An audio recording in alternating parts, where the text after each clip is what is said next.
یاد رکھو اللہ کے در سے معجزوں کی صورت میں مدد آنے والی ہوگی تو یہ 3 نشانیاں بار بار ظاہر ہونے لگیں گی۔ اللہ تعالیٰ قرآن پاک میں فرماتا ہے کہ اللہ کسی قوم کی حالت تب تک نہیں بدلتا جب تک کہ وہ خود اسے نہ بدلے جو ان کے دلوں میں ہے۔ اللہ صرف اپنی طاقتوں کے ساتھ آپ کے حالات کو اچھا یا برے سے اچھا نہیں کرتا۔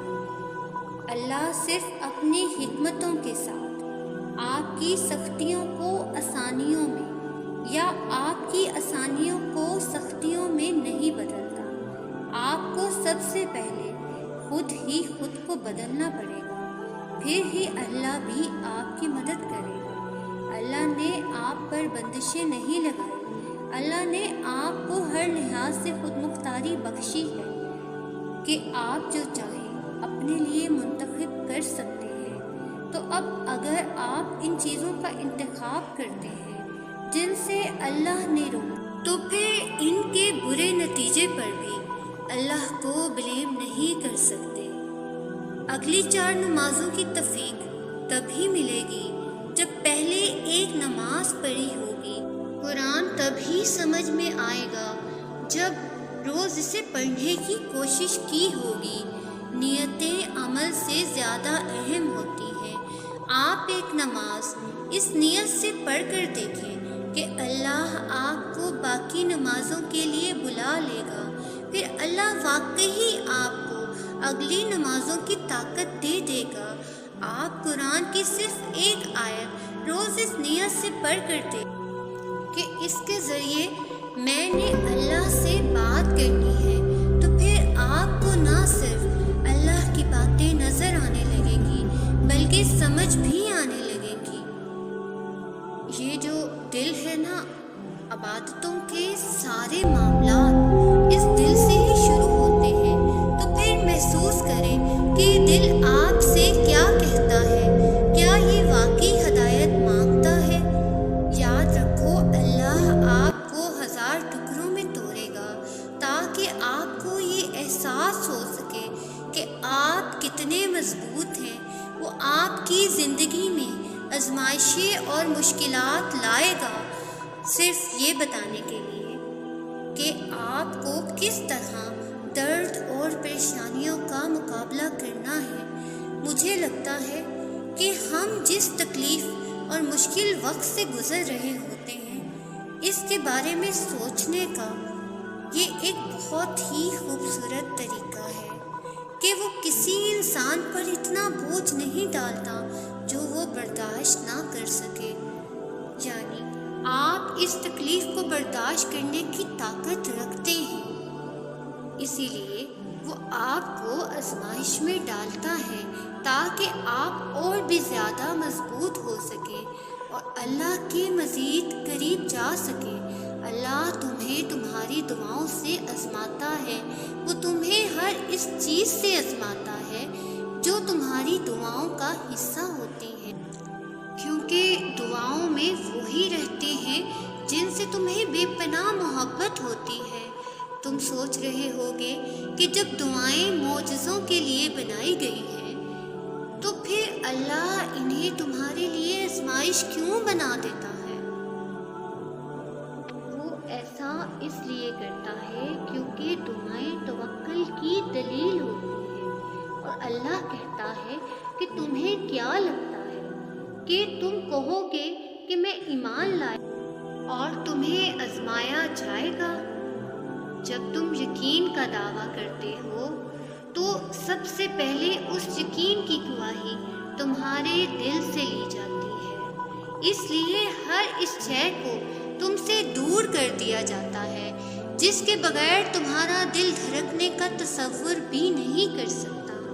تمہاری سانسوں کی وجہ چھین کر اللہ دیکھتا ہے کہ کیا اتنا توکل ہے تمہیں کہ تم اس پر یقین رکھ کر سانسیں لیتے رہو، اور جب تم اس کی رضا کے لیے یہ بھی کر گزرتے ہو تو وہ بھی تمہاری رضا کے لیے ان کی ہر حد سے گزر جاتا ہے۔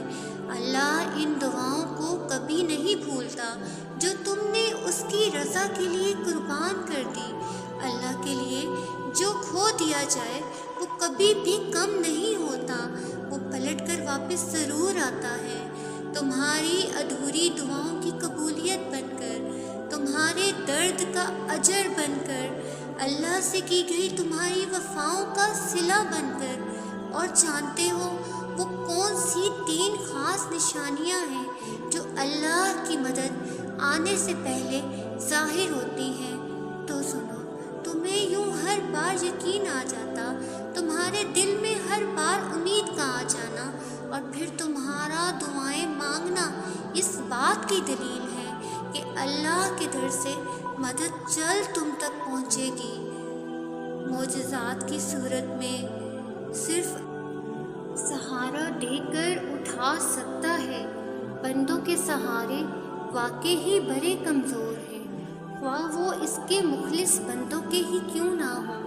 جب آپ گر جاتے ہیں تو وہی ہر پتے کی حرکت سے بھی واقف وہ العلیم ہی آپ کی حالت جانتا ہے، وہ الودود آپ کو ڈھارس دیتا ہے، وہ الرحیم آپ کو گناہوں کی اس دلدل میں بہت اندر تک ڈوبنے سے بچا لیتا ہے، وہ الغفور آپ سے گناہوں کے بوجھ ہٹا کر آپ کو وقار سے چلنا سکھاتا ہے، وہ جب آپ کا دل ڈوب رہا ہوتا ہے، وہ جب آپ اس کو کھو دینے سے ڈر رہے ہوتے ہیں، وہی المومن آپ کو اس خوف سے امن دیتا ہے، وہ العزیز بندے کے عیب چھپا کر اسے بندوں میں معزز کر دیتا ہے، وہ الملک ہے بادشاہوں کا بادشاہ، پر اتنا نرم دل، اتنا محبت کرنے والا، اتنا خیال کرنے والا، اپنے حقیر گناہ گار بندوں کے بھی اتنے قریب۔ کیا اس جیسا کوئی اور بھی ہے کوئی اس کا ہم نام، اس کا ہم مثل، اس کا ہم صفات؟ کیا اس کے سوا کبھی کسی اور سے بھی ہمیں کچھ ملا ہے؟ کوئی خیر، کوئی سہارا، کوئی مدد؟ پھر بھی ہم نادان انسان اپنے جیسے انسانوں سے امید رکھتے ہیں۔ بات یہ ہے کہ ہم نے اس کی قدر ہی نہیں پہچانی۔ کوئی ہے یا نہیں ہے، پر تمہارا خدا تو ہے۔ کوئی نہیں سنتا تمہاری تنہائی میں بولنے والی آواز کو، کوئی نہیں دیکھ سکتا تمہاری مسکراہٹ کے پیچھے روندی آنکھوں کو۔ کیا وہ نہیں ہے تمہارا؟ تم خود بتاؤ، کیا یہ کافی نہیں ہے تمہارے لیے کہ خدا تم سے محبت کرتا ہے؟ کسی نے تمہیں چنا یا نہیں چنا، پر اس نے اپنی محبت کے لیے تمہیں چن لیا ہے۔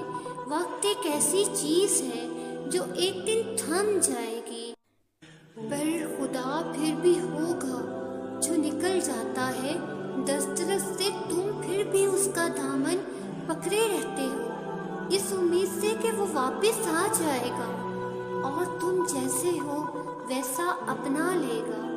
پر وہ کہاں رکتا ہے؟ لوگ لوگوں سے ملتے ہیں اور چلے جاتے ہیں، پر خدا تب بھی ہوتا ہے جب تم سوچتے ہو ہر دروازہ بند ہے، پر وہ تو اسی وقت دروازہ تمہارے لیے کھولتا ہے، وہ دروازہ جس پر تم کبھی گمان بھی نہیں کر سکتے۔ کیا وہ کافی نہیں تمہارے لیے؟ وہ ایک واحد ہے جو تمہارا خیال رکھتا ہے، تم جیسے ہو ویسا اپناتا ہے، پھر کیوں رک گئے ہو؟ آگے بڑھو اور قدم بڑھاؤ اس دروازے پر جو صرف اس وقت کھلتا ہے جب کوئی تمہارا نہیں ہوتا۔ ایک دن یہ زندگی ختم ہی ہو جاتی ہے، پھر ان لوگوں کے پیچھے بھاگنا کیسا جو رکتے ہی نہیں۔ تلاش کرنا ہے تو اس کو کرو جو آسمان، چاند، ستارے، مسکراہٹ، ہر امید بھری چیزوں میں دکھتا ہے۔ تو پھر اللہ پر بھروسہ کرو، وہ تمہاری ایسے مدد کرے گا کہ تمہاری عقل دنگ رہ جائے گی۔ انشاءاللہ تعالیٰ اللہ تعالیٰ تمہاری تمام تر مشکلات آسان کر دے گا اور تمہاری تمام تر دعاؤں پر اپنا کن فرمائے گا۔